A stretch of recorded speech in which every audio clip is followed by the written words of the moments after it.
Hey guys, Assalamualaikum. It's me Nina and welcome back to Nina Story. Okay, untuk video kali ni Nina nak share dengan korang beberapa fakta yang menarik yang sebenarnya Nina pun baru tahu. Salah satu fakta yang menarik yang Nina akan share dengan korang hari ni adalah tentang sebuah stesen kereta api yang sepatutnya ditutup. Tapi disebabkan dorang ni masih ada seorang penumpang yang perlu menggunakan kereta api dorang ataupun perkhidmatan dorang, so dorang pun teruskanlah stesen tu dibuka, kemudian ditutup selepas tu. Nina review sikit je dekat korang ni. Kalau korang nak tahu banyak lagi fakta-fakta yang menarik, korang kena tengok video Nina sampai habis. So without wasting any time, let's get started.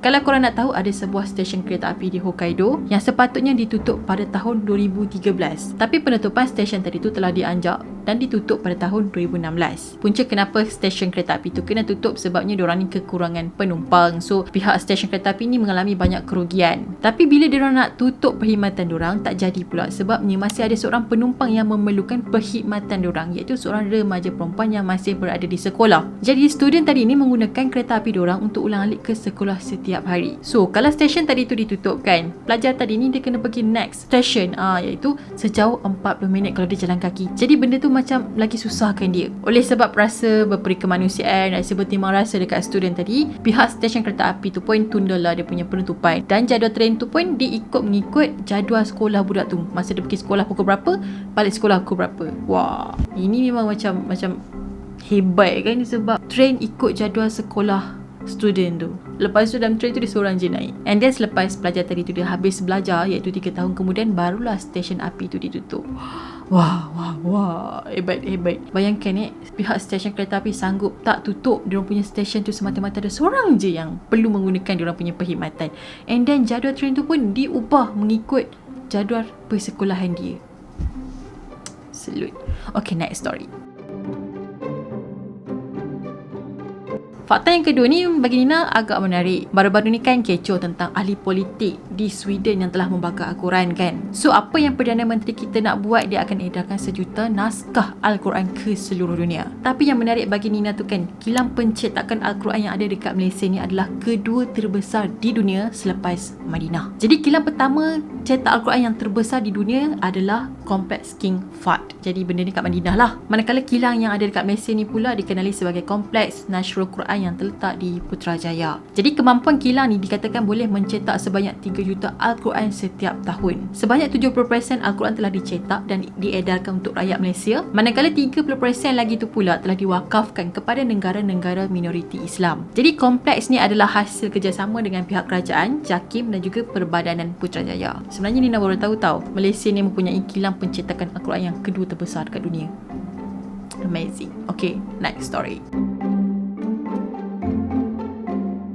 Baru-baru ni orang Cina menyambut perayaan Tahun Baru Cina kan. Biasanya dalam perayaan diorang ni tak akan terlepaslah dengan tarian singa, betul tak? Biasanya tarian singa diorang ni mesti akan ada yang menari-nari and then akan lompatlah dekat atas palang-palang ataupun tiang-tiang tinggi tu. Nampak macam seram kan, takut terjatuh ke tergelincir ke apa kan. Tapi itulah kehebatan orang Malaysia ni. Sebenarnya tarian singa yang melompat-lompat atas tiang tu dikatakan adalah ciptaan Malaysia. Asalnya tarian singa dulu-dulu ni adalah berjalan dekat atas lantai je. Maksudnya diorang menari-nari atas lantai ataupun atas jalan tar lah. Jadi sejarah tarian singa yang melompat dekat atas tiang ni bermula pada tahun 1990-an dulu, dimuar Johor oleh kumpulan Kun Seng Keng. So kumpulan tadi inilah yang mencipta tarian singa yang melompat-lompat tu. Jadi bila orang Cina dekat luar negara sana kan, dia nampak tarian singa dekat Malaysia ni macam menarik sebab melompat-lompat dekat atas tiang, nampak lagi adventure. So diorang pun tiru. Antaranya macam negara Hong Kong, China, Taiwan, Singapura, Indonesia dan lain-lain juga. Jadi sampai sekarang tarian singa yang melompat-lompat atas tiang ni telah digunakan hampir di seluruh dunia. Itulah Nina cakap, orang Malaysia ni hebat sebenarnya. Okay, next story. Fakta yang seterusnya adalah tentang seorang ahli falsafah yang mati disebabkan lawak sendiri. So dia ni adalah ahli falsafah Athens yang bernama Chrysippus. Disebabkan lawak dia sendiri, dia terhibur. Lepas tu lawak dia tu telah mengorbankan diri dia masih di usia 73 tahun. Pelik kan? So apa yang menyebabkan dia ni terhibur sangat dengan lawak dia hingga menyebabkan dia meninggal? Dikatakan pada masa tu kan, dia ternampaklah ada seekor kuda ni yang tengah makan buah ara tau. Lepas tu dia cakap lah bagi pure wine dekat kuda tu untuk dicuci buah ara tadi. And then dia pun gelap berkedekah, kemudian dia pun mati. Macam tu je. Terhibur dengan lawak sendiri, bergelak-gelak-gelak and then memang pelik kan. Okay, next story.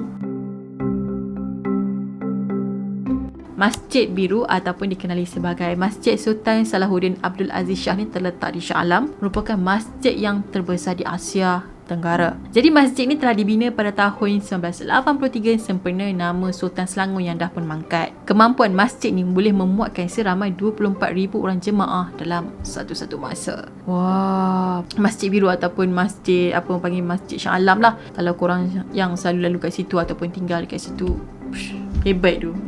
Masjid tu terbesar di Asia Tenggara. Okay, next story. Kalau korang nak tahu, penduduk dekat Mongolia ni telah dinobatkan sebagai penduduk yang paling sikit dekat dunia. Walaupun negara dia ni luas, ada banyak daratan, tapi penduduk dia sikit sangat. Diorang cakap dekat sana kuda lagi banyak daripada orang. So Mongolia ni kat mana sebenarnya? Pernah dengar nama kan, tapi tak tahu kat mana. Mongolia ni dia terletak di antara Rusia dan China, dan dia punya penduduk dia ada seramai 3.348 million pada tahun 2021. Nak dibandingkan dengan penduduk dekat Malaysia ni, kita ada sebanyak 33 million pada tahun 2021. Ini yang Nina jumpa dekat Google lah. Kalau nak compare negara Malaysia dengan negara Mongolia, negara dorang ni kan keluasan dia tu berganda-ganda daripada Malaysia. Jadi korang bayangkan, negara yang sebesar-besar alam tu ada orang sikit je. Kita yang tak besar mana ni pun padat dengan penduduk. Dikatakan ada beberapa kawasan dekat sana, kalau korang pergi dekat situ, korang takkan jumpa manusia dalam tempoh yang lama. Tapi kalau kat bandar dia memang ada orang lah. Cumanya dekat beberapa kawasan dia macam kawasan pedalaman ke apa ke macam tu lah. Kalau dekat Malaysia, kawasan pedalaman ni pun still ada orang, iaitu orang asli yang biasanya tinggal dekat situ. Kalau kita tengok gambar negara dia kan, kita akan rasa macam wah, cantiknya tempat ni kan, macam sesuai je untuk healing. Orang kata apa? Negara yang tenang, ribu jiwa. Okay, next story. Okey, yang ini adalah fakta yang terakhir mengenai gua. Fakta ni Nina rasa memang paling menarik lah di antara fakta-fakta yang lain, kerana sebab pada zaman kita hidup ni kan, zaman moden ni, masih ada manusia yang hidup dalam gua. Diorang ni hidup dalam keadaan yang serba sederhana macam zaman purba dulu, tapi cukup dengan segala kelengkapan. Jadi ada satu kawasan yang berbukit di bandar Granada, Sepanyol, dan penduduk situ tinggal dekat dalam gua. Jadi golongan masyarakat tadi ni digelar sebagai masyarakat Gypsy sebab diorang ni telah pilih untuk hidup jauh daripada dunia luar. Diorang ni tak ramai pun, adalah dalam 30 ke 40 orang yang tinggal dekat situ. Walaupun rumah diorang ni dianggap kuno macam orang zaman prasejarah dulu kan, tapi ramai pelancong yang datang dekat situ sebab diorang rasa macam tempat tu sangat menarik. Jadi kampung diorang ni adalah salah satu tempat pelancongan yang terkenal di Sepanyol. Walaupun diorang ni hidup dalam gua macam orang prasejarah hidup dulu ni kan, tapi rumah diorang ni memang lengkap dengan segala kelengkapan, keperluan macam tu. Tak mainlah guna lilin untuk terang rumah kan, diorang guna elektrik lah untuk menerangi rumah diorang. Selain tu diorang juga ada barang-barang elektronik yang lain macam TV, macam radio, dan juga beberapa barang yang lain. Yang menariknya tentang masyarakat Gypsy ni kan, diorang ni sangat cintakan muzik dan sangat berdisiplin menjaga alam persekitaran. Walaupun diorang ni hidup di antara zaman moden dan juga zaman kuno, sebenarnya diorang tak berapa suka sangat dengan pelancong-pelancong yang datang dekat situ untuk melawat diorang. Adalah sesetengah tu suka, yang sesetengah tu pula tak. Sebab apa? Sebab diorang rasa orang-orang yang datang dekat situ seolah-olah bagi ancaman dekat diorang. Dan ditambah lagi dengan kerajaan Sepanyol yang minta diorang ni untuk pindah ke tempat yang lain. Lah, kenapa nak kacau kan? Biarlah dia tinggal dalam gua kan, dah itu cara hidup dia, dia selesa macam tu. Biar je lah. Ish, faham aku.